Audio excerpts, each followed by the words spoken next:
ಬೋಳಿ ಮಗ ನಾಲ್ಕಲ್ಲಿ ಫೇಲ್ ಆಗಿದ್ದಾನೆ ಕಣೋ, ಮೇಷ್ಟು ಮಗ ಅಂತ ಹೇಳಕ್ ಅವಮಾನ ಆಗುತ್ತೆ. ದನ ಕಾಯಕ್ಕೂ ಲಾಯಕ್ಕಿಲ್ಲ ಅಂದ್ರು.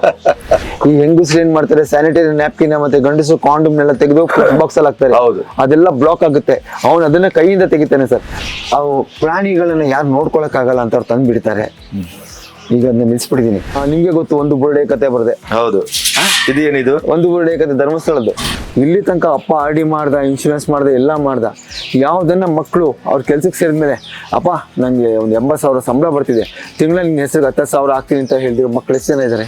6ನೇ ಕ್ಲಾಸ್ ಬರಕ್ಕಿಲ್ಲ, ಆಗ್ಲೇ ಮಕ್ಕಳುಗಳಿಗೆ ಗಾಂಚಲಿ ಶುರುವಾಗಿದೆ.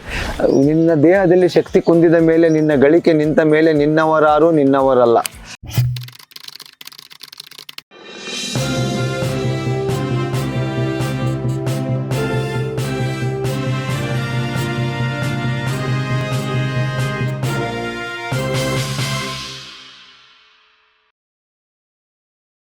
ಹಾಯ್, ಹಲೋ, ನಮಸ್ತೆ. ಬಿ ಗಣಪತಿ ಚಾನಲ್ಗೆ ನಿಮಗೆ ಸ್ವಾಗತ. ನಾನು ಬಹಳ ಕಾಲದಿಂದ ಅಂದ್ಕೊಳ್ತಾ ಇದ್ದೆ, ಮತ್ತು ನೀವು ಕೂಡ ಎಲ್ಲೆಲ್ಲೋ ಬೇರೆ ಬೇರೆ ಚಾನಲ್ನಲ್ಲಿ ವಿಡಿಯೋಗಳನ್ನೆಲ್ಲ ನೋಡಿರ್ತೀರಿ. ಸ್ನೇಕ್ ಶ್ಯಾಮ್ ಇವತ್ತು ಜಗದ್ವಿಖ್ಯಾತ ಒಬ್ಬ ಮನುಷ್ಯ, ಪ್ರಾಣಿಪ್ರಿಯ ಮನುಷ್ಯ, ಮುಖ್ಯವಾಗಿ ಹೃದಯವಂತಿಕೆ, ಪ್ರಾಣಿಗಳ ಮೇಲೆ ಪ್ರೀತಿ, ಇವೆಲ್ಲವನ್ನು ನೋಡಿದಾಗ ನಮಗೆ ಸ್ನೇಕ್ ಶ್ಯಾಮ್ ಬಗ್ಗೆ ಎಲ್ಲರ ಮನಸ್ಸಿನ ಒಬ್ಬ ವ್ಯಕ್ತಿಯಾಗಿ ಕಾಣ್ತಾರೆ.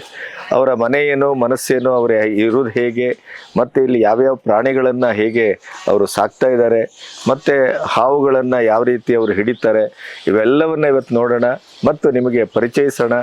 ಬದುಕು ಅವರವರ ಭಾವಕ್ಕೆ ತಕ್ಕಾಗಿ ಯಾವ ರೀತಿ ಅರಳುತ್ತದೆ, ಮತ್ತು ಬದುಕನ್ನು ಭಾವಿಸಿದ ಹಾಗೆ ಅವರು ಬದುಕನ್ನು ಬದುಕಲಿಕ್ಕೆ ಹೇಗೆ ಸಾಧ್ಯ, ಅವರ ಮನೆಯೂ ಚಂದ, ಮನಸ್ಸೂ ಚಂದ, ಮತ್ತು ಅವರು ನೋವಿನಿಂದ ಅಥವಾ ಯಾವ್ಯಾವುದೋ ತಾಪತ್ರಯದಿಂದ ತಂದು ಬಿಟ್ಟಂಥ ಪ್ರಾಣಿಗಳನ್ನೆಲ್ಲ ಎಷ್ಟು ಚೆನ್ನಾಗಿ ಸಾಕ್ತಾ ಇದ್ದಾರೆ, ಇವೆಲ್ಲವನ್ನು ಅವರೊಟ್ಟಿಗೆ ನಾನು ಬಹಳ ಕಾಲದಿಂದ ಬಲ್ಲೆ.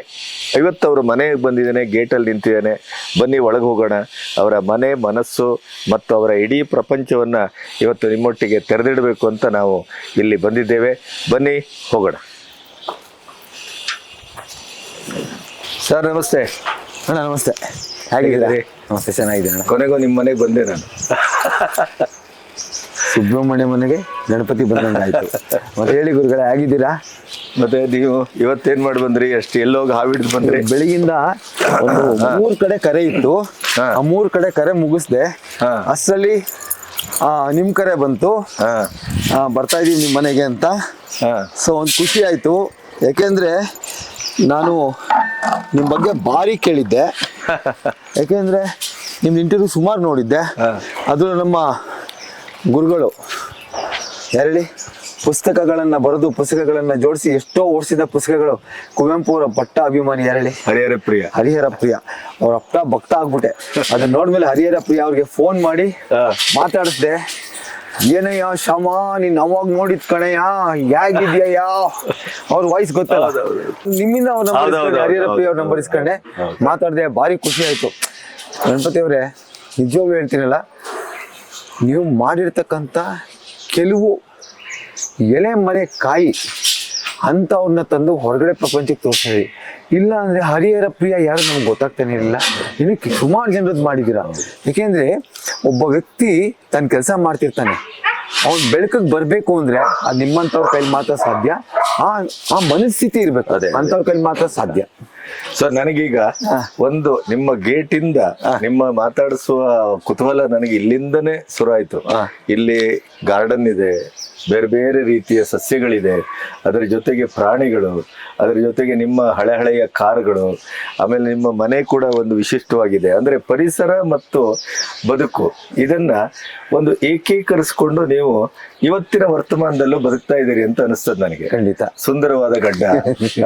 ಸೊ ನಾವು ಅಲ್ಲಿಂದ ನಿಮ್ಮ ಈ ಜಗತ್ತನ್ನು ಒಂಚೂರು ಪರಿಚಯ. ಖಂಡಿತ ನೋಡಿ, 1980ನೇ ಇಸ್ವಿಲಿ ಈ ಸೈಟ್ಗಳನ್ನ ತಗೊಂಡಿದ್ದು. 80ನೇ ಇಸ್ವಿಲಿ. ಇದು ಮೈಸೂರಲ್ಲಿ ಎಲ್ಲಿ ಬರುತ್ತೆ? ಇದು ಮಂಡ್ಯ ಜಿಲ್ಲೆ ಬಾರ್ಡರ್ ಬರುತ್ತೆ, ಮಂಡ್ಯ ಮೈಸೂರು ಬಾರ್ಡರ್ ಬರುತ್ತೆ. ನನ್ಗೊಂದು ಆಸೆ ಇತ್ತು, ಒಂದು ಸಾಯಿಬಾಬಾ ದೇವಸ್ಥಾನ ಮಾಡ್ಬೇಕು ಅಂತ ಆ ದೇವಸ್ಥಾನ ಆಯ್ತು. ಆಮೇಲೆ ನಾನು SLC ಫೇಲ್ ಆಗ್ಬಿಟ್ಟಿದ್ದೆ. ಅವಾಗೆಲ್ಲ ಬಂದ್ ಕೇಳೋದು, ಈಗ ನಿಮ್ಗೆ ಗೊತ್ತಲ್ಲ, ಹೌದು, ನಿಮ್ ಮನೆ ಮಕ್ಳ ರಿಸಲ್ಟ್ ನಿಮ್ಗಿಂತ ಅಕ್ಕಪಕ್ಕದವ್ರಿಗೆ ಮತ್ತೆ ಸ್ನೇಹಿತರಿಗೆ ಕ್ಯೂರಿಯಾಸಿಟಿ ಜಾಸ್ತಿ. ಪ್ರತಿಯೊಬ್ರು ಬರೋದು ನಮ್ಮ ತಂದೆ ಟೀಚರ್, ತಾಯಿ ಟೀಚರ್, ಅಜ್ಜ ಟೀಚರ್, ಚಿಕ್ಕಮ್ಮನೆಲ್ಲ ಟೀಚರು. ಸುಬ್ಬಣ್ಣ ನಿನ್ ಮಗಂದ್ ಏನಾಯ್ತು, ಸುಬ್ಬಣ್ಣ ನಿನ್ ಮಗಂದ್ ಏನಾಯ್ತು ಅಂತ. ನಮ್ಮಪ್ಪ ಬಡ್ಡಿ ಮಗ 4ರಲ್ಲಿ ಫೇಲ್ ಆಗ್ಬಿಟ್ಟಿದ್ದಾನೆ ಕಣೋ, ಬೇಷ್ಟು ಮಗ ಏನಾಗ ಬೈತಿದ್ರು. ಕೊನೆಯಲ್ಲಿ ಯಾರೋ ಒಬ್ರು ಬಂದ್ರು, ಸುಬ್ಬಣ್ಣ ಏನಾಯ್ತಪ್ಪ ಅಂದಾಗ, ಬೋಳಿ ಮಗ 4ರಲ್ಲಿ ಫೇಲ್ ಆಗಿದ್ದಾನೆ ಕಣೋ, ಬೇಷ್ಟು ಮಗ ಅಂತ ಹೇಳಕ್ ಅವಮಾನ ಆಗುತ್ತೆ, ದನ ಕಾಯಕ್ಕೂ ಲಾಯಕ್ಕಿಲ್ಲ ಅಂದ್ರು. ನೋಡಿ, ದನ ಕಾಯಕ್ಕೂ ಲಾಯಕ್ಕಿಲ್ಲ ಅಂದ್ರು. ನಮ್ಮಪ್ಪ ಹೋಗಿ 7 ವರ್ಷ ಆಯ್ತು. ಅದಾದ್ಮೇಲೆ ನಾನು ಗೋಶಾಲೆ ಶುರು ಮಾಡಿದೆ. ಇವತ್ತು ನನಗೆ 24 ದನಗಳಿದೆ. ಅವು ನಮ್ಮಪ್ಪಂಗೆ ನೆನ್ಸ್ಕೊತಾ ಇರ್ತೀನಿ, ಅಯ್ಯ ದನ ಕಾಯಕ್ಕೂ ಲಾಯಕ್ಕಿಲ್ಲ ಅಂದೆಲ್ಲ ನೋಡು, 24 ಹಸು ಸಾಕ್ತಾ ಇದ್ದೀನಿ ಅಂತ. ಸೊ ಭಗವಂತ ಅದೇ ಟೈಮಲ್ಲಿ ಈ ಜಾಗನ ಅಪ್ಪ ಮಾಡಿದ್ರು. ಅದೊಂದು ಸೈಟ್ ಮಾಡಿದ್ವಿ. ಮಿಕ್ಕಿದೆಲ್ಲ ನಮ್ಮ ಅಜ್ಜಿ ಹತ್ರ ನಾನು ತೊಗೊಂಡೆ, ಚಿಕ್ಕಪ್ಪನ ಹತ್ರ ತೊಗೊಂಡೆ. ಈ ಥರ ಎಲ್ಲ ಮಾಡಿ ಒಂದು ಜಾಗ ಮಾಡಿಕೊಂಡು ಇಲ್ಲಿ ನಾನು ಒಂದು ಗೋಶಾಲೆ, ಒಂದು ಸಾಯಿಬಾಬನ ದೇವಸ್ಥಾನ. ಅವು ಪ್ರಾಣಿಗಳನ್ನ ಯಾರು ನೋಡ್ಕೊಳಕ್ಕಾಗಲ್ಲ ಅಂತ ಅವ್ರು ತಂದು ಬಿಡ್ತಾರೆ. ಈಗ ಅದನ್ನ ನಿಲ್ಸ್ಬಿಟ್ಟಿದ್ದೀನಿ, ಯಾಕೆಂದ್ರೆ ತಂದ್ಬಿಟ್ಟು ಇನ್ನು ಸುಮ್ಮನೆ ಕಾಂಪೌಂಡ್ ಹಾಕೊಂಡು ಅಂತ ನೋಡ್ಕೊಳ್ಳೋದು ತುಂಬಾ ಕಷ್ಟ ಇದೆ ಸರ್. ಯಾಕಂದ್ರೆ ಪ್ರಾಣಿಗಳು ತರೋದು ಈಸಿ, ನೋಡೋದು ಈಸಿ, ಸಾಕೋದು ತುಂಬಾ ಕಷ್ಟ. ಆಯ್ತಾ, ಪರ್ಸನಲ್ ಲೈಫೇ ಕೊಟ್ಟೋಗ್ಬಿಡುತ್ತೆ. ಪರ್ಸನಲ್ ಲೈಫೇ ಇರಲ್ಲ. ಪ್ರತಿಯೊಂದಕ್ಕೂ ಎಲ್ಲಿದ್ರು ಓಡ್ ಬರ್ಲೇಬೇಕು. ಪ್ರಾಣಿಗಳಿಗೆ ಊಟ ಹಾಕಿದ್ರ ನೋಡ್ಬೇಕು, ಊಟ ಕೊಡ್ಬೇಕು. ನಾವೇನೋ ಬಿಡಿ ಸರ್ ಎಲ್ಲ ಮಾಡ್ಕೊಂಡ್ಬಿಡ್ತೀವಿ, ಅದಾಗಲ್ಲ. ಸೊ ಈ ತರ ಮಾಡ್ಕೊಂಡು ನಂಗೆ ತುಂಬಾ ಗಿಡಗಳು ಅಂದ್ರೆ ತುಂಬಾ ಪ್ರಾಣ ಸರ್. ನನ್ನ ಚಿಕ್ಕಂದಿನೂ ಅಷ್ಟೇ ಆ ಥರ ಗಿಡಗಳದ್ದು ಒಂದು ಸನ್ನಿವೇಶ ನೋಡಿ. ಎಷ್ಟು ಪಕ್ಷಿಗಳಿದೆ, ಎಷ್ಟು ವಿಧ ವಿಧವಾದ ಪಕ್ಷಿಗಳೆಲ್ಲ ಬರುತ್ತೆ, ಕೀಟಗಳು ಬರುತ್ತೆ ನೋಡಿ.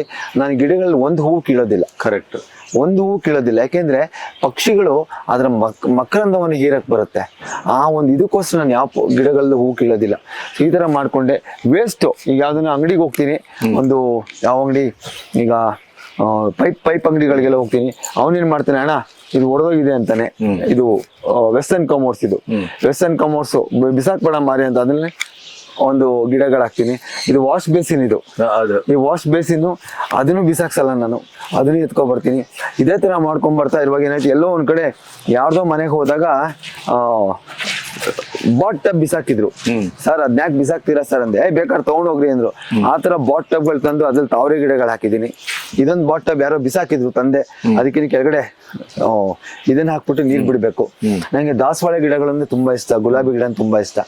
ಈ ತರ ಮಾಡ್ಕೊಂಡು ಒಂದು ಏನಂದ್ರೆ ಪ್ರಕೃತಿಯಲ್ಲಿ ಬದುಕೋದ್ರಲ್ಲಿ ಇರೋ ಮಜಾ, ಸಂತೋಷ ನಿಮ್ಗೆ ಯಾವ್ದ್ರಲ್ಲೂ ಸಿಗಲ್ಲ ಸರ್. ನಾವು ಅನ್ಕೋತೀವಿ ಪ್ರಕೃತಿ ನಾವೇ ಸೃಷ್ಟಿ ಮಾಡ್ಕೋಬಹುದು ನಮ್ಮ ಸುತ್ತ. ಅದೇ ಪ್ರಕೃತಿಯಲ್ಲಿ ನಾವು ಬದುಕ್ತಿದ್ವಿ. ನಮ್ಮ ವಾತಾವರಣ ಚೆನ್ನಾಗಿರ್ಬೇಕು ಅಂದ್ರೆ ಮುಖ್ಯವಾಗಿ ಹಸಿರೀಕರಣ ಇರ್ಬೇಕು, ಗಿಡಗಳಿರ್ಬೇಕು. ಆ ಗಿಡಗಳಿಂದ ಒಂದು ಖುಷಿ ಆಗುತ್ತೆ. ನೀವು ಯಾವಾಗ ಒಂದು ಗಿಡ ಹಾಕ್ತೀರಾ, ಆ ಗಿಡ ಹೂ ಬಿಟ್ಟಾಗ ಎಷ್ಟು ಆನಂದ ಆಗುತ್ತೆ ಅಂದ್ರೆ ಅಷ್ಟಿಷ್ಟು ಆನಂದ ಆಗಲ್ಲ. ಅದು ಅನುಭವಿಸಿದವ್ರಿಗೆ ಗೊತ್ತದು. ನೋಡಿ, ಗುಲಾಬಿ ಹೂವೆಲ್ಲ ಬಿಟ್ಟಿದೆ, ನಾನು ಯಾವ ಹೂವು ಕೀಳಕ್ ಹೋಗಲ್ಲ. ಅದು ಗಿಡದಲ್ಲೇ ಬಿಟ್ಟು ಗಿಡದಲ್ಲೇ ಇರ್ಬೇಕು ಅದು. ಯಾಕೆಂದ್ರೆ ಅದು ಕೀಟಗಳಿಗೆ, ಪಕ್ಷಿಗಳಿಗೆ ಒಂದು ಮಕರಂದ ಹೀರಕ್ಕೊಂದು ಇದಾಗ್ಬೇಕು. ಈ ತರ ಮಾಡ್ಕೊಂಡ್ ಬಂದೆ. ಈ ತರ ಮಾಡ್ಕೊಂಡ್ ಬಂದಾಗ ನೋಡಿ, ಇದು ಯಾರೋ ಒಂದ್ ಕಡೆ ಯಾವ್ದೋ ಫ್ಯಾಕ್ಟ್ರಿಗೆ ಹೋಗಿದ್ದೆ, ಇದನ್ನ ಬಿಸಾಕಿದ್ರು. ಇವತ್ತು ನೀವು ತಂದಿಟ್ಟಿದೀನಿ. ಇದಕ್ಕೆ ಮಣ್ಣು ಹಾಕಿ ಇದ್ ಮಾಡ್ಬೇಕು. ಆಮೇಲೆ ಒಂದಷ್ಟು ಗುಬ್ಬಚ್ಚಿಗಳು ಬರ್ತವೆ ದಿನ ಬೆಳಿಗ್ಗೆ, ಅದಕ್ಕೊಂದಷ್ಟು ಆಹಾರ. ಗುಬ್ಬಚ್ಚಿಗಳೇ ಇಲ್ಲಿ ಕಳ್ಕೊಳ್ತಾ ಇದೀವಿ. ಗುಬ್ಬಚ್ಚಿಗಳಿಗೆ ಗೂಡೆಲ್ಲ ಮಾಡಿದೀನಿ. ಅದು ಬಂದು ನ್ಯಾಚುರಲ್ ಆಗಿ ಗೂಡು ಕಟ್ಟಾಗಿ ಮಾಡಿದೀನಿ. ಸೊ ಇದು ಎಲ್ಲಾ ಕಡೆ ಈ ತರ ತಾವ್ರೆ ಎಲ್ಲೆಲ್ಲಿ ಯಾರ ಮನೆಗೆ ಹೋಗ್ತೀನಿ ಹಾವಿಡಿಯಕ್ಕೆ, ಅವ್ರ ಮನೆಗೆ ಹೋಗೋದು ಏನ್ ಬೇಕು ಅಂತಾರೆ. ಸರ್ ಏನು ಕೊಡ್ಬೇಡಿ ಅಂತ, ಅವರೇ ಗೆಡ್ಡೆ ಕೊಡಿ ಅಂತೀನಿ. ಇದೊಂದು ವಾಟರ್ ಲಿಲಿ, ಅದು pink colour, purple colour, yellow colour, ಎಲ್ಲಾ ಕಲರ್ಗಳದ್ದು ಹೋಗಿ ಇಸ್ಕೊಂಬಂದು ಹಾಕೋದು ಸರ್. ಒಂದು ಕ್ರೇಜ್ ಅಷ್ಟೇ. ಗಿಡಗಳನ್ನ ಅಷ್ಟೇ ಯಾರೋ ತಂದ್ಬಿಟ್ಟಿರೋದು. ಏನಾಗುತ್ತೆ ಅಂದ್ರೆ, ಆಯ್ತು ಕಂದ, ಬಾ ಬಾ ಬಾ ಬೈಲಿ ಬಾ, ಆಯ್ತು. ಅವ್ರು ಹೊಸಬ್ರು ಏನು ಮಾಡಲ್ಲ, ಸುಮ್ಮನಿರು, ಏನು ಮಾಡಲ್ಲ. ಹೆದರುತ್ತೆ. ಹೊಸಬ್ರಿಗೆ ಹೆದರ್ಕೊಳ್ತಾರೆ. ಮತ್ತೇನೋ ಪೆಟ್ಟಿಗೆ ಮಾಡಿದಾರ? ಏನಿಲ್ಲ, ಚೆನ್ನಾಗೇ ಇದೆ. ಇದು ಅವ್ರಿಗೆ ಹೇಳಿದೀನಿ ವಾಪಸ್ ಬಂದು ತಗೊಂಡೋಗಿ ಅಂತ. ಯಾಕೆಂದ್ರೆ ನನಗೆ ನೋಡ್ಕೊಳಕ್ ಸ್ವಲ್ಪ ಕಷ್ಟ ಇದೆ. ಅದಕ್ಕೆ ಫುಡ್ ಎಲ್ಲ ಕೊಡ್ಬೋದು, ಏನಿಲ್ಲ. ಇದು ಓಡಾಡಿಸ್ಬೇಕು, ನಮ್ಗೆ ಓಡಾಡ್ಸಕ್ ಆಗಲ್ಲ, ಅದಕ್ಕೆ ಪ್ರಾಬ್ಲಮ್ಮು ಸರ್. ಇವನು ಈ ನಾಯಿಗಳ ಹಿಂದೆ ಏನಾದ್ರು ಕಥೆ ಇದೆಯಾ ಸರ್? ಇದು ಶ್ಯಾಡೋ ಅಂತ ಬೈರ. ಇದು ಯಾರೋ ಒಬ್ರಿಗೆ ಫುಡ್ ಹಾಕಕ್ ಹೋದಂತೆ ಮನೇಲಿ ಮಗುಗೆ. ಇದು ಊಟ ತಿಂತಾ ಇದೆ, ಆ ಮಗು ಇದಕ್ಕೆ ಹೋಗಿದ್ದು ಕೈ ಕಚ್ಬಿಟ್ಟಿದೆ. ಫುಡ್ ಹಾಕಕ್ ಹೋದಾಗ ಯಾವತ್ತು ನಾಯಿಗಳ ಹತ್ರ ಹೋಗ್ಲೇಬಾರ್ದು, ಯಾವ ಪ್ರಾಣಿಗಳ ಹತ್ರ ಹೋಗ್ಬಾರ್ದು.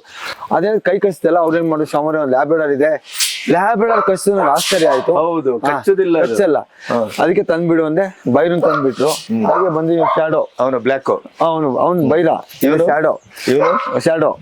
ಸರ್ ಈಗ ನಾವು ಅದ್ರ ಮಧ್ಯೆ ನಮ್ಗೆ ಈ ಕಾರುಗಳ ಬಗ್ಗೆ ಇದು ಹೇಗೆ, ಏನು ಇದ್ರ ಹಿನ್ನೆಲೆ? ಸರ್ ಇದ್ರದ್ದು ಹೇಳ್ತೀನಿ. ಈ ಕಾರಿ ಹಿನ್ನೆಲೆ ಏನಂದ್ರೆ, ನಾನು ಡಾಕ್ಟರ್ ರಾಮಕೃಷ್ಣ ಅವ್ರ ಮನೆ ಒಂದು ಹಾವಿಡಿಯಕ್ಕೆ ಹೋಗ್ತೀನಿ. ಈ ಕಾರ್ ನಿಂತಿರುತ್ತೆ, ಫೋನ್ ಮಾಡ್ತೀನಿ, ಸರ್ ಯಾಕೆ ಸರ್ ಕಾರ್ ನಿಲ್ಸ್ಬಿಟ್ಟಿದ್ದೀರಾ? ಕೊರೋನಾ ಟೈಮಲ್ಲಿ ಶಾಮ ನಮ್ಮ ತಂದೆಯವ್ರು ಓಡಿಸ್ತಿದ್ರು, ಅವ್ರಿಗೆ ಡೆಮಿನಿಷ್ ಆಗ್ಬಿಟ್ಟಿದೆ, ಓಡ್ಸಕ್ಕಾಗಲ್ಲ, ಬೇಕಾದ್ರೆ ತೊಗೊಂಡೋಗ್ಬಿಡಿ ಅಂತಾರೆ. ಈ ಕಾರ್ನ ತಂದು ಸಿಕ್ಕಾಪಟ್ಟೆ ರೆಡಿ ಮಾಡಿಸ್ತೇವೆ ಸರ್. ರೆಡಿ ಮಾಡಿಸಿ ಇದನ್ನ ಓಡಿಸ್ತಾ ಇದ್ದೀನಿ ಸರ್. ಅದಕ್ಕೆ ನಿಮ್ಗೆ ಗೊತ್ತು, ಒಂದು ಬುರುಡೆ ಕತೆ ಬರದೆ. ಹೌದು, ಇದೇನಿದು? ಒಂದು ಬುರುಡೆ ಕತೆ ಧರ್ಮಸ್ಥಳದ್ದು. ಕರೆಕ್ಟ್, ಒಂದು ಬುರುಡೆ ಕತೆ. ಆ ಬುರುಡೆಯಿಂದಾನೆ ಶುರು ಆಗಿದ್ದಲ್ಲ. ಇದು ನೋಡಿ, when you work hard for your family but they still call you selfish. ಯಾವತ್ತು ಅಪ್ಪನ ಸ್ವಾರ್ಥಿ ಜಿಪ್ಣ ಅನ್ಕೋತಾರೆ ಸರ್. ಹೌದು, ಅಪ್ಪ ಯಾವತ್ತು ಸ್ವಾರ್ಥಿ ಆಗಲ್ಲ, ಅಪ್ಪ ಯಾವತ್ತು ಜಿಪ್ಣ ಆಗಲ್ಲ. ಅವ್ನ ಜಿಪ್ಣ ಆಗೋದು ಸಂಸಾರಕ್ಕೋಸ್ಕರನೇ. ಅಪ್ಪ ಒಂದು ಸಂಬಳ ತರ್ತಾನೆ, ಆ ಸಂಬಳದಲ್ಲಿ ಇನ್ಶೂರೆನ್ಸ್ಗಿಷ್ಟು, ಮಕ್ಕಳು ಆರ್ಡಿಗಿಷ್ಟು, ಹೆಂಡತಿಗಿಷ್ಟು, ಅಕಸ್ಮಾತ್ ನಾಳೆ ಸತ್ತೋದ್ರೆ ನನ್ನ ಹೆಂಡತಿ ಮಕ್ಕಳು ಚೆನ್ನಾಗಿರ್ಲಿ ಅಂತ ಮಾಡ್ತಾನೆ ಸರ್. ನಾವು ಒಂದೇ ಒಂದು ಕೇಳ್ತೀನಿ ಸರ್, ಇಲ್ಲಿ ತನಕ ಅಪ್ಪ ಆರ್ ಡಿ ಮಾಡ್ದ, ಇನ್ಶೂರೆನ್ಸ್ ಮಾಡ್ದ, ಎಲ್ಲ ಮಾಡ್ದ. ಯಾವುದನ್ನ ಮಕ್ಕಳು ಅವ್ರ ಕೆಲ್ಸಕ್ಕೆ ಸೇರಿದ್ಮೇಲೆ, ಅಪ್ಪ ನನಗೆ ಒಂದು 80,000 ಸಂಬಳ ಬರ್ತಿದೆ, ತಿಂಗಳಲ್ಲಿ ನಿನ್ನ ಹೆಸರಿಗೆ 10,000 ಹಾಕ್ತೀನಿ ಅಂತ ಹೇಳಿದ್ರು ಮಕ್ಕಳು ಎಷ್ಟು ಜನ ಇದ್ದಾರೆ? ನಿಮ್ಗೆಲ್ಲೋ ಬೆರಳೆಣಿಕೆ ಅವ್ರು ಸಿಕ್ಬೋದೇನೋ, ನನಗಂತೂ ಸಿಕ್ಕಿಲ್ಲ ಯಾರು. ಸಿಗಲ್ಲ. ಅಪ್ಪ ಅಷ್ಟೆಲ್ಲ ನೋಡ್ಕೊಂಡಿರ್ತಾನೆ. ಅಟ್ಲೀಸ್ಟ್ ಅವ್ರು ಮಾಡೋ ಖರ್ಚಲ್ಲಿ, ಅವ್ರ ಫ್ರೆಂಡ್ಸ್ ಜೊತೆ ಎಂಜಾಯ್ ಮಾಡೋ ಖರ್ಚಲ್ಲಿ ನಮ್ಮಪ್ಪ ಇಷ್ಟು ಕಷ್ಟಪಟ್ಟಿದ್ದಾರೆ ನಮಗೋಸ್ಕರ, ಅಟ್ಲೀಸ್ಟ್ ಅವ್ನು ಟ್ಯಾಬ್ಲೆಟ್ಗಾದ್ರೂ ನಾವು ದುಡ್ಡು ಕೊಡೋಣ ಅಂತ ಎಷ್ಟು ಜನ ಕೊಟ್ಟಿದ್ದಾರೆ ಸರ್. ಅಪ್ಪನ ನೋವು ಯಾರಿಗೂ ಗೊತ್ತಾಗಲ್ಲ ಸರ್, ಅಮ್ಮನ ನೋವು ಎಲ್ರಿಗೂ ಮಕ್ಳಿಗೂ ಗೊತ್ತಾಗುತ್ತೆ. ಯಾಕೆಂದ್ರೆ ಅಮ್ಮ ಹತ್ತು ಬಿಡ್ತಾಳೆ ಸರ್, ಆ ಅಳು ಮಕ್ಕಳಿಗೆ ಒಂಥರ ನೋವು ಕೊಡುತ್ತೆ. ಅಪ್ಪ ಹಿಂಗ್ ಮಾಡ್ದ ಅಂತ. ಅಪ್ಪ ಅಂದ್ರೆ ಆಕಾಶ ಅಲ್ವಾ? ಆಕಾಶ ದೂರದಲ್ಲಿ ಇರುತ್ತೆ, ಅದರ ವ್ಯಾಪ್ತಿನೂ ಗೊತ್ತಾಗುದಿಲ್ಲ, ಅದರ ಆಳವೂ ಗೊತ್ತಾಗುದಿಲ್ಲ, ಅದರ ಸೌಂದರ್ಯವೂ ಗೊತ್ತಾಗುತ್ತೆ. ಅಪ್ಪ ಅಳೋದು ಇಲ್ಲಿಂದ ಸರ್. ಈಗ ನೋಡಿ, ಅಪ್ಪ ಹೊರಗಡೆ ಹೋದ ಅಂದ್ರೆ ಸರ್ ನೀವು ವರ್ಕ್ ಮಾಡ್ತಾ ಇದ್ರಿ ಸರ್, ತರಂಗದಲ್ಲಿದ್ರಿ ಸರ್. ಹೌದು. ಯಾವಾಗ ನಿಮ್ ಬಾಸ್ ಬೈದಿದಾರ ಸರ್ ನಿಮ್ಗೆ? ಬೈದಿದಾರ ಅಲ್ವಾ? ಬೈಸ್ಕೊಂಡ್ರೆ ನಿಮಗ್ ಮಾತ್ರ ಗೊತ್ತು. ಹೌದು, ನಿಮ್ ಹೆಂಡತಿ ಮಕ್ಳು ಇಲ್ಲ ಇಲ್ಲ ಇಲ್ಲ. ನಾನು ಬಂದು ನನ್ನ ಬಾತ್ರೂಮ್ ಅಲ್ಲಿ ಅಳ್ತಾ ಇದ್ದೆ ಅಲ್ವಾ? ನೀವ್ ಯಾರ ಹತ್ರ ಸಾಲ ಮಾಡಿರ್ತೀರ ಸರ್? ಯಾರಿಗೋಸ್ಕರ ಮಾಡಿರ್ತೀರ ಸರ್? ಯಾರಿಗೋಸ್ಕರ? ಕುಟುಂಬಕ್ಕೋಸ್ಕರ, ಮಕ್ಕಳಿಗೋಸ್ಕರ. ಆ ಸಾಲ್ಗಾರ ಬಂದ, ಎಲ್ಲ ಕಾಸು ಎಷ್ಟು ದಿನ ಆಯ್ತಾ ಕೊಟ್ಟು, ಯಾವಾಗ ಕೊಡ್ತೇ ಹೇಳು ಅಂದಾಗ, ಅಪ್ಪ ಒಂದ್ 2-3 ದಿನ ಟೈಮ್ ಕೊಡಪ್ಪ, ನಿನ್ ಕೈ ಮುಗಿತೀನಿ ಅಂತೀರ. ಅದ್ ಹೆಂಡತಿ ಮಕ್ಳು ಗೊತ್ತಾ ಸರ್? ಅದನ್ನೆಲ್ಲ ಬಚ್ಚಿಟ್ಕೊಂಡು ಸಾಲ ಸೋಲ ಮಾಡಿ ತನ್ನ ಕಾಚ ಅರ್ಧೋಗಿದ್ರು, ತನ್ನ ಬಡೀನ ಅರ್ಧೋಗಿದ್ರು ಏನ್ ಹೇಳಿ, ಮಕ್ಕಳನ್ನ ಹೆಂಡತಿನ ಜೋಪಾನವಾಗಿ ಸಾಕ್ತಾನೆ ಸರ್ ಅಪ್ಪ. ನಾನು ಈಸ್ ಎ ಪಿಲ್ಲರ್. ಅವ್ನ ವ್ಯಾಲ್ಯೂ ಯಾರಿಗೂ ಗೊತ್ತಿಲ್ಲ ಸರ್. ಅದಕ್ಕೆ ನಾನು ಹೇಳೋದಿಷ್ಟೇ, ಎಷ್ಟೋ ಜನ ಅಪ್ಪನ ನೆಗ್ಲೆಕ್ಟ್ ಮಾಡ್ತೀರಾ. ದಯವಿಟ್ಟು ಪೇರೆಂಟ್ಸ್ ಅನ್ನೋದಿದೆಯಲ್ಲ, ಅದಕ್ಕೆ ಸಬ್ಸ್ಟಿಟ್ಯೂಟ್ ಇಲ್ಲ. ಅಪ್ಪ ಅಮ್ಮ ಅದಕ್ಕೆ ಸಬ್ಸ್ಟಿಟ್ಯೂಟ್ ಇಲ್ಲ. ದಯವಿಟ್ಟು ಅಮ್ಮ ಅಡುಗೆ ಮನೇಲಿ ದುಡಿತಾಳೆ ನಿಮಗೋಸ್ಕರ, ಅಪ್ಪ ಹೊರಗಡೆ ದುಡಿತಾನೆ ನಿಮಗೋಸ್ಕರ. ದಯವಿಟ್ಟು ನೀವು ಒಂದು ಕೆಲ್ಸಕ್ಕೆ ಸೇರಿದ್ಮೇಲೆ ನಿಮ್ಮ ಅಪ್ಪ ಅಮ್ಮ ಒಂದು ರೆಸ್ಪೆಕ್ಟ್ ಕೊಡ್ತಾ ಅನಾಥಾಶ್ರಮಕ್ಕೆ ಹಾಕ್ಬೇಡಿ. ಇವತ್ತಿನ ದಿನ ಏನಾಗಿದೆ, 6ನೇ ಕ್ಲಾಸ್ ಬರೋಕ್ಕಿಲ್ಲ ಆಗಲೇ ಮಕ್ಕಳುಗಳಿಗೆ ಗಾಂಚಲಿ ಶುರುವಾಗಿದೆ. ಯಾವಾಗ ಪ್ರಾಥಮಿಕ ಶಿಕ್ಷಣದಲ್ಲಿ ಶಿಕ್ಷೆ ಹೊಟ್ಟೋಯ್ತು, ಎಲ್ಲನೂ ಹೊಟ್ಟೋಯ್ತು ಸರ್. ಈಗ ಶಿಕ್ಷೆ ಕೊಟ್ಟವ್ರಿಗೆ ಶಿಕ್ಷೆ ಕೊಟ್ಟು ಜೈಲಿಗೆ ಹಾಕ್ಬಿಡ್ತಾರೆ ಸರ್. ಈ ಥರ ಪರಿಸ್ಥಿತಿ ಇದೆ ಸರ್. ನಮಗೆ ಪಾಠ ಹೇಳ್ಕೊಟ್ಟಿರ್ತಕ್ಕಂಥ ಗುರುಗಳೆಲ್ಲ ದೇವ್ರುಗಳೇ ಸರ್. ಯಾಕೆಂದರೆ ಒಂದು ಕಲ್ಲಲ್ಲಿ ಬೇಡದಿರ್ತಕ್ಕಂಥದ್ದು ಇದನ್ನೆಲ್ಲ ತೆಗೆದಾಕಿ ಒಂದು ಉತ್ತಮವಾದ ಮೂರ್ತಿ ಮಾಡಿದ್ರು ಸರ್. ಅಂತ ಮೇಷ್ಟ್ರುಗಳಿಗೆ ಸಿಗಲ್ಲ. ವಿದ್ಯಾ ವಿನಯ ಜ್ಞಾನ, ಜೀವನದಲ್ಲಿ ಯಾವ ಥರ ಬದುಕಬೇಕು, ಗುರು ಹಿರಿಯರಿಗೆ ಯಾವ ಥರ ಗೌರವ ಕೊಡಬೇಕು ನಮಗೆಲ್ಲ ಹೇಳ್ಕೊಟ್ರು ಸರ್. ಅದೇ ರೀತಿ ನಡ್ಕೊಂಡ್ಬಂದ್ವಿ. ಇವಾಗ ನಾವು ನಮ್ಮ ಮಕ್ಕಳು ಬುದ್ಧಿವಾದ ಹೇಳ್ಕೋದು ಹುಚ್ಚ ಅಂತಾರೆ, ಪೆದ್ದ ಅಂತಾರೆ, ಆಮೇಲೆ ಮೊಬೈಲ್ ಇಟ್ಕೊಂಡು ನನಗಿಂತ ಗೊತ್ತಾ ಅಂತಾರೆ. ಆ ಮೊಬೈಲ್ ಅಲ್ಲಿ ಬರ್ದಿರೋದು ನಾವೇ ಅಂತ ಗೊತ್ತಿಲ್ಲ, ಗೂಗಲ್ಗೆಲ್ಲ ಬರ್ದಿರೋದು ನಾವೇ ಅಂತ ಗೊತ್ತಿಲ್ಲ ಅವ್ರಿಗೆ. ಅದ್ ಯಾರು ಹೇಳಿರೋದು ಹೇಳ್ತಾರೆ ಸರ್. ಅದೇ ಬೇಜಾರಾಗೋದೆ ಸರ್. ಮತ್ತೆ ಈ ಕಾರು ಸರ್, ಈ ಕಾರು ನೋಡಿ ಸರ್, ನೋಡಿ ಕೆಲಸ ಆಗೋ ತನಕ ಗಾಡು ಆದ್ಮೇಲೆ ಡಾಗ್ ಅಂತ ಸರ್. ನೀವು ಕೆಲಸ ಆಗೋ ತನಕ ನಿಮ್ಮನ್ನ ದೇವರು ಹಾಗೆ ಅಂದ್ರೆ ಇವನ ಕುಟುಂಬಿಕರು ಎಲ್ಲ ಅಷ್ಟೇನೆ, ಎಲ್ಲ ಅಷ್ಟೇ. ನಿನ್ನ ದೇಹದಲ್ಲಿ ಶಕ್ತಿ ಕುಂದಿದ ಮೇಲೆ, ನಿನ್ನ ಗಳಿಕೆ ನಿಂತ ಮೇಲೆ ನಿನ್ನವರಾರು ನಿನ್ನವರಲ್ಲ. ಆಯ್ತಾ ಸರ್? ನೋಡಿ, ಈಗ ನಿಮ್ಮನೆ ಟಾಯ್ಲೆಟ್ ಬ್ಲಾಕ್ ಆಗಿದೆ ಸರ್, ಯಾರನ್ನ ಕರಿತೀರ ಸರ್ ನೀವು? ಪಾಪ ಪೌರ ಕಾರ್ಮಿಕರ ಕರಿತೀರಾ? ಅವನ್ ಬಂದು ಎಲ್ಲ ಮಾಡಿ ಅಗ್ದು ಕಡ್ಡಿ ಹಾಕಿ ನಮ್ಮ ಗಲೀಜಿಗೆ ಕೈ ಹಾಕಿ. ಈ ಹೆಂಗಸ್ರು ಏನ್ ಮಾಡ್ತಾರೆ, ಸ್ಯಾನಿಟರಿ ನ್ಯಾಪ್ಕಿನ್ ಮತ್ತೆ ಗಂಡಸರು ಕಾಂಡಮ್ನೆಲ್ಲ ತೆಗೆದು ಬಾಕ್ಸ್ ಅಲ್ಲಿ ಹಾಕ್ತಾರೆ. ಅದೆಲ್ಲ ಬ್ಲಾಕ್ ಆಗುತ್ತೆ. ಅವ್ನು ಅದನ್ನ ಕೈಯಿಂದ ತೆಗಿತಾನೆ ಸರ್. ಅವ್ನು ಬರೋ ತನಕ ಅವನ ದೇವ್ರು ಬಂದ್ರ ಅಂತಾರೆ. ಬಂದು ಕ್ಲೀನ್ ಆದ್ಮೇಲೆ ಎಷ್ಟು ಕೊಡ್ಬೇಕು ಅಂತ ಕೇಳ್ತಾರೆ ಸರ್. ಒಂದು 500-600 ರೂಪಾಯಿ ಅಥವಾ 1,000 ರೂಪಾಯಿ ಕೊಡಿ ಅಂತ ಕೇಳ್ತಾರೆ. ಅವ್ನ್ ದುಡ್ಡು ಕೇಳಿದಾಗ ಅವ್ನ್ ಹೌದು. ಏನು ಒಂದು ಎರಡ ಇದನ್ನೆಲ್ಲ ಕೈಯಾಗ ತೆಗೆದ ಕಷ್ಟ 1000 ಅಂತ ಕಟ್ಕೊಳ್ಳೋ ತನಕ ಆತರ. ಅದಕ್ಕೆ ಹಾಕಿದ್ ಕೆಲಸ ಆಗೋ ತನಕ ಗಾಡ್ ಆದ್ಮೇಲೆ ಡಾಗ್ ಅಂತ ಸರ್. ನಿಜವಾಗ್ಲು ನಮ್ಮ ದೇಶ ಇವತ್ತು ಕ್ಲೀನ್ ಆಗಿದೆ ಅಂದ್ರೆ ಅದಕ್ಕೆ ಕಾರಣ ಪೌರ ಕಾರ್ಮಿಕರಿಗೆ ಸರ್. ನಾನು ನಿಜವಾದ ದೇವ್ರನ್ನ ನೋಡ್ತಿರೋದು ಅವರಲ್ಲೇ ಅಷ್ಟೇ, ಪೌರ ಕಾರ್ಮಿಕರಲ್ಲಿ. ಸತ್ಯ ಅದು. ಆಯ್ತಾ ಸರ್, ನನ್ನ ಆಸೆ ಇತ್ತು ಸರ್ $1 ಕೊಟ್ಟು $48 ಆಗ್ಬೇಕು ಅಂತ. ಅದಾಗುತ್ತೋ ಬಿಡುತ್ತೋ ಗೊತ್ತಿಲ್ಲ. ಆಮೇಲೆ sir, best brain of the nation are the last bench student sir. ನಾವೆಲ್ಲ ಲಾಸ್ಟ್ ಬೆಂಚ್ ಸ್ಟೂಡೆಂಟ್ ಎಲ್ಲರೂ. ಇವತ್ತು ಯಾವುದೇ ಲಾಸ್ಟ್ ಬೆಂಚ್ ಸ್ಟೂಡೆಂಟ್ ನೋಡಿ ಸರ್, ಅವ್ರ ಕೈ ಕೆಳಗೆ ಫಸ್ಟ್ ರ್ಯಾಂಕ್ ಸ್ಟೂಡೆಂಟ್ಸ್ ಕೆಲಸ ಮಾಡ್ತಿರ್ತಾರೆ. ಕರೆಕ್ಟ್. ಆಲ್ಮೋಸ್ಟ್ ಅಲ್ಲಿ ನೋಡಿ ಬಹುಶಃ ಅಬ್ದುಲ್ ಕಲಾಂ ಇರ್ಬೋದು ಅಂತ ಇರ್ಬೋದು ಸರ್, ಹೇಳಕ್ಕಾಗಲ್ಲ. ಆಮೇಲೆ ಜೀವನೇ ಶಾಶ್ವತ ಅಲ್ಲ ಸರ್, ಇನ್ನು ಅಧಿಕಾರ ಶಾಶ್ವತನ ಸರ್. ಅಧಿಕಾರಕ್ಕೆ ಇಷ್ಟೆಲ್ಲ ಓಡಾಡ್ತಾರಲ್ಲ ಸರ್. ನಾನು ಇದು ಹಾಕಿದ್ ಯಾವಾಗ ಅಂದ್ರೆ ನಾನು ಕಾರ್ಪೊರೇಟರ್ ಆದಾಗ ಸರ್. ಇದು ಕರ್ನಾಟಕದಲ್ಲಿ ಈಗ ಆಗ್ತಾ ಇದೆ. ಹೌದು ಸರ್, ಸುಮಾರು ಜನ ಕೇಳ್ತಾರೆ ಸರ್ ಇನ್ನೇನು ಅಧಿಕಾರ ಸಿಕ್ಬಿಡ್ತಾರ ಅಂತ. ಅವಾಗ ನಂಗೆ ತಲೆಗೆ ಬಂತು, ಈ ಜೀವನೇ ಶಾಶ್ವತ ಅಲ್ಲ ಮರ, ಇನ್ನು ಅಧಿಕಾರ ಶಾಶ್ವತನ ಅಂತ. ಆಮೇಲೆ ಪರಿಸರ, ತಾಯಿ, ತಂದೆ, ರೈತ, ಶಿಕ್ಷಕ, ಸೈನಿಕರು 5 ಇಂಪಾರ್ಟೆಂಟ್ ಸರ್. ನಾವು ಬದುಕಕ್ಕೆ ಪರಿಸರ ತುಂಬಾ ಇಂಪಾರ್ಟೆಂಟ್. ಇದು ಪಿಲ್ಲರ್ಸ್ ಅಲ್ವಾ sir. Nature is a mother, nature is a best teacher, without nature there is no future. ನಾವು ಪ್ರತಿಯೊಂದು ಅಲ್ಲಿಂದ ಸಿಗ್ತಿದೆ ಸರ್. ಮಲ್ಗಕ್ಕೂ ಮುಂಚೆ ಒಂದು ಥ್ಯಾಂಕ್ಸ್ ಹೇಳಿದ್ರೆ ಸಾಕು ಸರ್. ಏನು ಹೇಳಲ್ಲ. 2ನೇ ತಾಯಿ ತಂದೆ ಸರ್, ಈಗ ಸಬ್ಸ್ಟಿಟ್ಯೂಟೇ ಇಲ್ಲ ಸರ್. 3ನೇ ರೈತ ಸರ್. ಯಾರು ತಮ್ಮ ತಟ್ಟೆಯಲ್ಲಿ ಒಂದು ಅಗಳು ಅನ್ನ ಚೆಲ್ಲೋದಿಲ್ಲ, ಅವ್ರು ರೈತರಿಗೆ ಮರ್ಯಾದೆ ಕೊಡ್ತಾರೆ. ಒಂದ್ ಮದ್ವೆ ಮನೆಗೆ ಹೋದ್ರೆ ಸರ್ ಎಷ್ಟೋ ಟನ್ ಅನ್ನ ಚೆಲ್ತಾರೆ, ನೀರ್ ಬಾಟ್ಲುಗಳು ಚೆಲ್ತಾರೆ, 5000 ಲೀಟರ್ ನೀರ್ ವೇಸ್ಟ್ ಆಗುತ್ತೆ. Please give respect for farmer sir. ಯಾಕೆಂದ್ರೆ ಎಲ್ಲಿ ತನಕ ಅಗ್ರಿಕಲ್ಚರ್ ಇಂಡಸ್ಟ್ರಿ ಆಗಲ್ಲ ಅಲ್ಲಿ ತನಕ ಅವ್ನಿಗೆ ತೊಂದರೆ ತಪ್ಪಿದ್ದಲ್ಲ. ಸತ್ಯ. ಹೌದು. 4ನೇ ಶಿಕ್ಷಕ ಸರ್. ಸರ್ ಈಗ ಒಬ್ಬ ಮಿನಿಸ್ಟರ್ ಸರ್, ಅವ್ನು ಸೋತೋಗ್ಬಿಟ್ರೆ ಎಕ್ಸ್ ಆಗ್ಬಿಡ್ತಾನೆ. ಒಬ್ಬ ಕಮಿಷನರ್ ರಿಟೈರ್ಡ್ ಆದ್ರೆ ವ್ಯಾಲ್ಯೂ ಹೊಟ್ಟೋಗುತ್ತೆ. ಅವ್ನು ಯೂನಿಫಾರ್ಮ್ ತೆಗೆದ್ರೆ ಮುಗ್ದೋಯ್ತು ಅವ್ನ ಕತೆ. ಆದ್ರೆ ರಿಟೈರ್ಡ್ ಆದ್ಮೇಲೆ ವ್ಯಾಲ್ಯೂ ಇರೋ post teacher post ever green sir, ಕಾಯ ತನಕ. ಕೊನೆಯದು ಸರ್, ನಾವು ಖುಷಿಯಾಗಿದ್ದೀವಿ, ಆರಾಮಾಗಿದ್ದೀವಿ, ನಗ್ತಾ ಇದ್ದೀವಿ, ಫ್ಯಾಮಿಲಿ ಜೊತೆ ಇದ್ದೀವಿ. ಆಮೇಲೆ ಟೈಮ್ಗೆ ಫಿಲಮ್ ನೋಡ್ತೀವಿ, ಊಟ ಮಾಡ್ತೀವಿ. ಚಳಿ ಆದ್ರೆ ಬ್ಲಾಂಕೆಟ್ ಹಾಕೋತೀವಿ, ಸೆಕೆ ಆದ್ರೆ ಫ್ಯಾನ್ ಹಾಕೋತೀವಿ. ಆದ್ರೆ ಚಳಿ, ಮಳೆ, ಗಾಳಿ ಅಂದೆ ಊಟ ನಿದ್ರೆ ಬಿಟ್ಟು ಹಗಲು ರಾತ್ರಿ ಹೆಂಡತಿ ಮಕ್ಕಳನ್ನ ಮರೆತು ನಮ್ಮ ಜೀವವನ್ನು, ನಮ್ಮ ದೇಶವನ್ನ ಕಾಯ್ತಿರ್ತಕ್ಕಂಥ ಸೈನಿಕರು ಸರ್. ಮತ್ತೆ ನೀವು ಹೇಳಿದ ಎಲ್ಲವನ್ನೂ ನಾವು ಮಾಡ್ತಾ ನಿಶ್ಚಿಂತೆಯಿಂದ ಇವತ್ತು ಬದುಕ್ತಾ ಇದ್ದೇವೆ ಅಂತ ಅವರೇ ಕಾರಣ. ವೆನಿಜುವೆಲಾ ನಮಗೆ ದೊಡ್ಡ ಉದಾಹರಣೆ. ಎಸ್, ವೆನಿಜುವೆಲಾ. ಅವ್ರ ಬೆಡ್ರೂಮ್ ಬಂದು ಅವ್ರ ನನಗೆ ಹಿಡ್ಕೊಳ್ವಾ. ಇವತ್ತು ಪರಿಸ್ಥಿತಿ ಯಾವ ಲೆವೆಲ್ ಯಾವ ತರ ಇದೆ ಸರ್. ಅದಕ್ಕೆ we want to give respect for soldiers sir.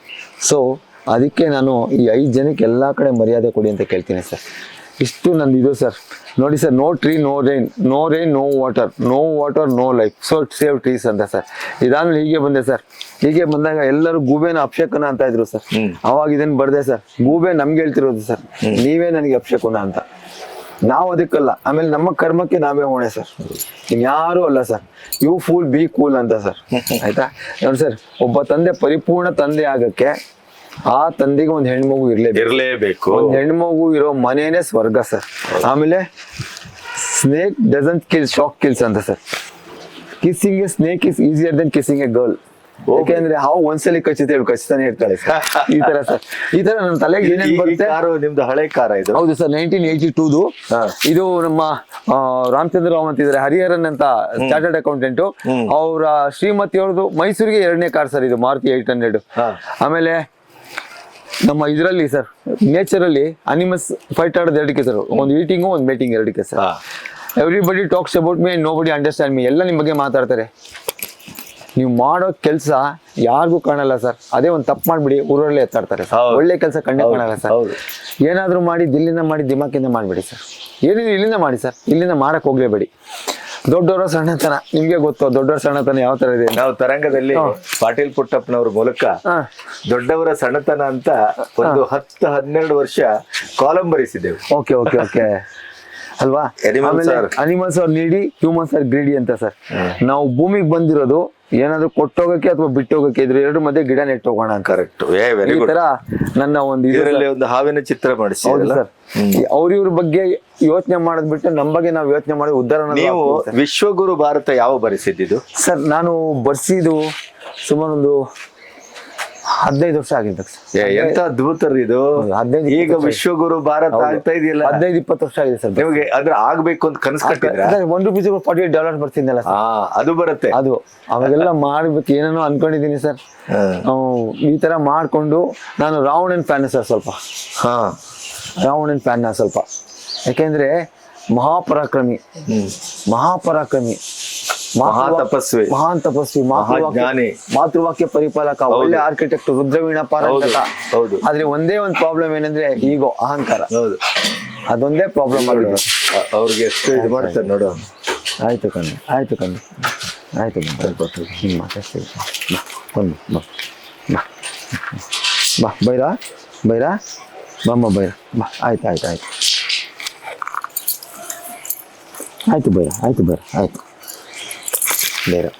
ಬನ್ನಿ ಸರ್, ಇವರು ಇದ್ದಾರೆ ಇಲ್ಲಿ. ಸರ್ ನೋಡಿ, ರಾಜಾ ರಾಣಿ ರೋರರ್ ಗಾರ್ಗಿ ಇವಳು, ಇವರೆಲ್ಲ ಅಷ್ಟೇ ಸರ್. ಪಾಪ ಇನ್ ಯಾರೋ ಕಡಿಯಕ್ಕೆ ತಗೊಂಡ್ ಹೋಗ್ತಿರು ಅಂತ ನನ್ಗೊಬ್ರು ತಂದು ಕೊಟ್ರು ಸರ್. ಎಲ್ಲ ಹಂಗೆ ಸರ್ ಆಗಿರೋದು. ಇದು ಬಂದು ಇಲ್ಲಿ ಸುಖವಾಗಿ ಬದುಕ್ತಾ ಇದೆ ಸರ್. ಸರ್ ಎಷ್ಟು ವರ್ಷ ಆಯ್ತು ಇದೆಲ್ಲ? ಸರ್ ಇವಳಿಗೆ ಬಂದು 1.5 ವರ್ಷ ಆಯ್ತು, ಇದು 1 ವರ್ಷ ಆಯ್ತು, ಅದು 3 ವರ್ಷ ಆಯ್ತು ಸರ್. ಈಗ ನೀವು ಇದು ಮಾಡಿದ್ರೆಲ್ಲ ಗುರುತಿಸ್ತವೆ. ಓ, ನನ್ನ ಗಾಡಿ ಸೌಂಡ್ ಗಾರ್ಗಿ ನಿಮ್ಗಳೆಲ್ಲ ಹೇಳು. Very good sir. ಹೀಗೆ ಇವಾಗ ಟೈರ್ಗಳು ತರ್ತೀನಿ, ಎಲ್ಲೋ ಬಿಸಾಕಿದ್ರು, ಇದರಲ್ಲಿ ಗಿಡಗಳು ಹಾಕ್ತೀನಿ. ಸೊ ವಿಚಿತ್ರ ಮನುಷ್ಯ ಸರ್ ನಾನು ಒಂಥರ. ಇದೆಲ್ಲ ಅದನ್ನೇ ಮಾಡಿದ್ದೀರಿ ನೀವು ಸರ್? ಇದೇನಿದು ಸರ್? ಇದು ಒಂದು ಸ್ಟೋರ್ ರೂಮ್ ತರ ಸರ್. ಅದು ಇದು ಬೇಡದಿರೋದು ಅಲ್ಲಿ ಇಲ್ಲಿ ಬಿಸಾಕೋ ಬದಲು ಸ್ಟೋರ್ ರೂಮ್ ತರ ಮಾಡಿದೆ. ಅದು ಇದ್ರಲ್ಲಿ ಮಾಡಿದೆ ಸರ್, ಅಡಿಕೆ ಪಟ್ಟಿ. ಹೌದು, ನೋಡಿದೆ. ಅಡಿಕೆ ಪಟ್ಟಿ ಮಾಡಿರೋದು. ಏನೋ ಒಂದು ವಿಚಿತ್ರ ಮನೆ, ವಿಚಿತ್ರ ಮನುಷ್ಯ.